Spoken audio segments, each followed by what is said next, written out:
Oh my, I have not played Chivalry 2 in a long time. I don't even think since its last update. You know, the Galencourt one that added in some beautiful new Minas Tirith style architecture maps. Hello friend, how are you doing?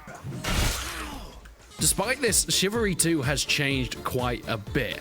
Not just the fact that it's coming out on Steam very soon, which is exciting since, I mean, that was kind of a sticking point for a lot of people initially, but also the fact that we're getting one of the biggest updates coming to the game very soon. Back on the 22nd of February, we got Aberfall, which is this Hobbiton-inspired beautiful map.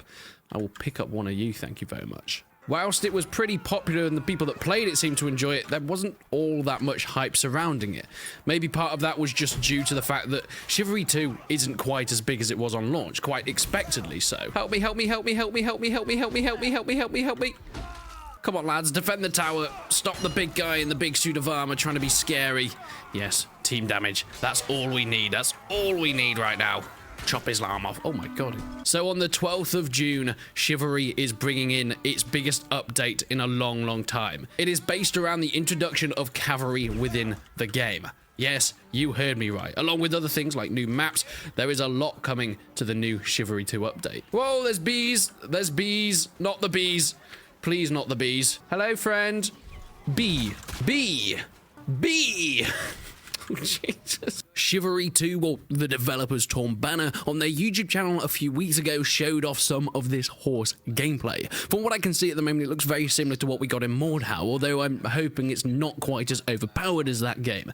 You know, riding around, being able to one-hit people, couch lance someone from behind and they go absolutely flying. Satisfying, but a little bit unbalanced, at least upon launch. It doesn't quite seem they're going this way. You see, as an infantryman, you do have counters to this. Spears and pikes will always be better, but with the new bracing mechanic, you're able to crouch, not even do any special attacks, but if you're in the right position and the cavalry run into you, they will fly off their horse as their steed tumbles to the ground in a bloody mess, making you incredibly vulnerable to those pike units. There will be counters, and with this new mechanic, it is done very nicely. But this whole update is the Tenosian invasion, coming on the June the 12th. It is coming with the Steam release and this beautiful new map. Oh my word. I cannot get over how gorgeous this looks. I mean, look at all the new weapons, arms, and armor. It's almost an entirely new faction coming with it. The Tenosian Empire are going to introduce some really cool and unique designs. We can see the Tenosian horse with their new steed. Archer concepts show us some of the new arms and armor here. Beautiful to the culture and really well and intricately designed. Come on, lads, let's get into the fray. Oh, my word. Someone had a sticky end over there. Ooh, a shield. But let's talk about that cavalry combat. That, along with the map, is going to be the main chunk of new stuff that people are going to be able to play. Come on, how is he not... Bloody hell. There was, in fact, a testing day a few weeks back, showing off all the new stuff and the new updates, letting people have a little go on it. There's even going to be an entire map dedicated to this horse combat called the Charge of Wardenglade, which I'm assuming is a cavalry variant on, well, Wardenglade. Take him down, sons. Break his will. Combat in general when it comes to being on horseback is, well, it's different to what you can expect from a normal ground combat. You still have your stabbing and your slicing, but of course it has to be affected with the speed of the horse. The faster the horse, the more damage you're going to do. Momentum is taken into it, and whilst it isn't quite as detailed and as effective as something like a Mount and Blade horse combat simulation, it's still pretty good. It does feel a little bit like Mordhau in terms of how janky it is. You can tell the game was not designed based on the horse combat. But hey, for what it is, it works pretty goddamn well.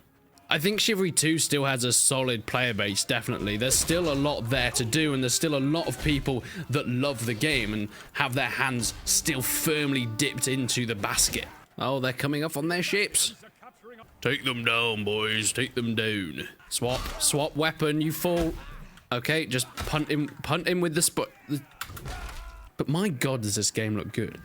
But I think the new map that's inspired by the lighthouse at Alexandria is going to change quite a lot for the game. It is a big difference in setting that we haven't really had yet. They're all quite similar at this point in time, and whilst I don't have any complaints, it would be nice to see a completely new faction enter the game. But like I said, I haven't played this in a long time, so a lot of this is new for me.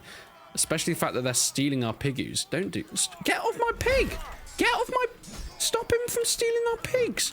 Screw these guys! I think there's a lot to be said for longevity of a game, because, look, Chivalry 2 has done a great job of staying up there, but we never really know the complete stats because it's on Epic Games.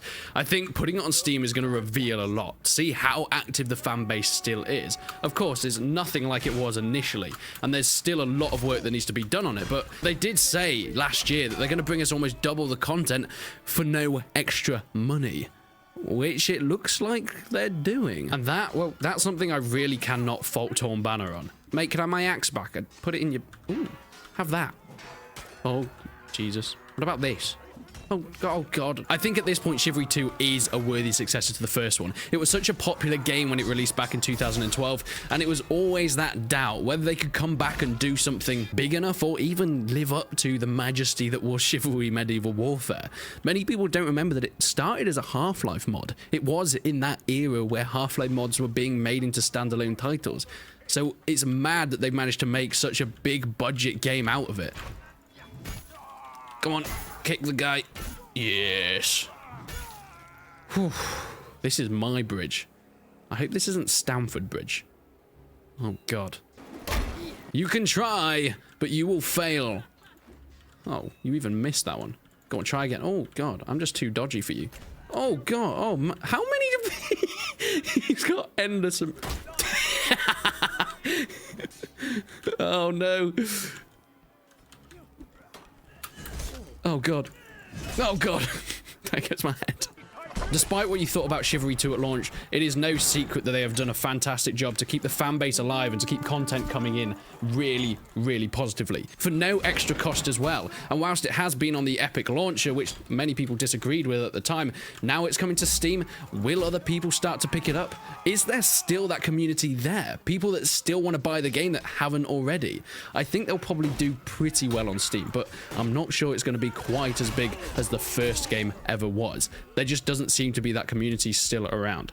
But I guess time will tell. Yeah, after Aberfell and this new update with the new map, with the new game modes, and of course, big cavalry warfare coming in, Chivalry 2 really is about to change forever.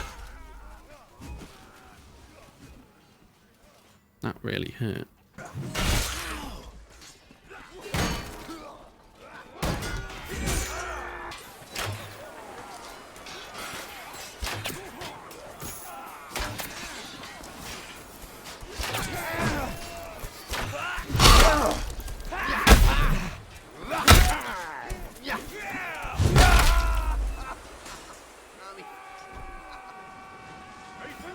Well, I suppose we are flourishing if I measure our efforts by you to me.